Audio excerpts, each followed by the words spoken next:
एक बार एक गांव में एक साधु रहता था जो भगवान पर बहुत विश्वास रखता था।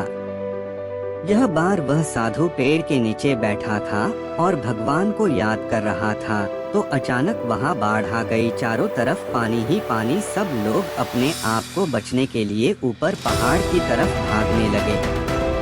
उनमें से एक आदमी देखा कि इस हालत में भी साधु जी भगवान की तपस्या कर रहे हैं।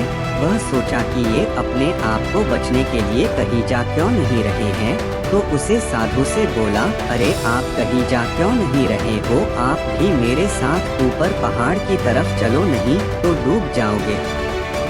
साधु बोले, अरे हमें क्या होगा, मैं भगवान की इतनी तपस्या करता हूँ, मुझे कुछ नहीं हो सकता, मुझे भगवान अपने आप बचाएगा।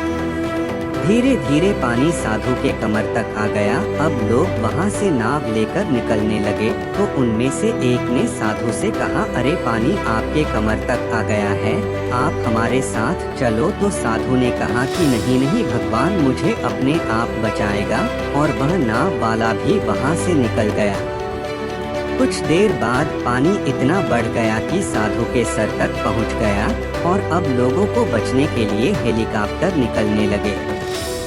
एक हेलीकॉप्टर साधु के पास आया, जो कि आखिरी हेलीकॉप्टर था। साधु के पास नीचे रस्सी फेंकी और बोला, इसे पकड़ो और ऊपर आ जाओ, नहीं आप डूब जाओगे। यह आखिरी हेलीकॉप्टर है और आपके पास में दूसरा कोई रास्ता नहीं है बचने के लिए।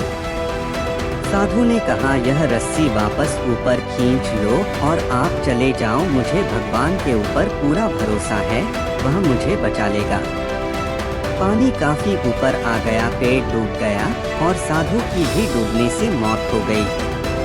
मरने के बाद साधु भगवान के पास गया और बोला, हे भगवान, मैंने पूरी जिंदगी आपकी तपस्या की, मेरा सारा जीवन आपकी आराधना करने में लगा दिया, फिर भी इतने भरोसे के साथ इंतजार किया कि तुम मुझे बचने आओगे, लेकिन वहाँ मेरी डूबकर मौत हो गई और तुम नहीं आए, ऐसा क्यों?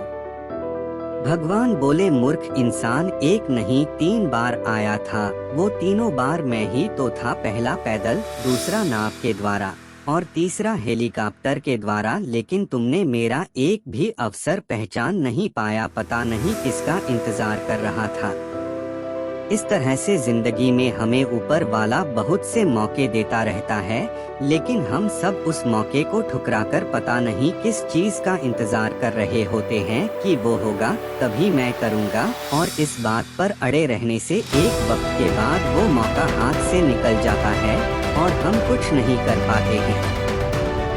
तो किसी भी अच्छे समय का इंतजार मत करो, जो भी करना है आज और अभी से ही शुरू कर दो।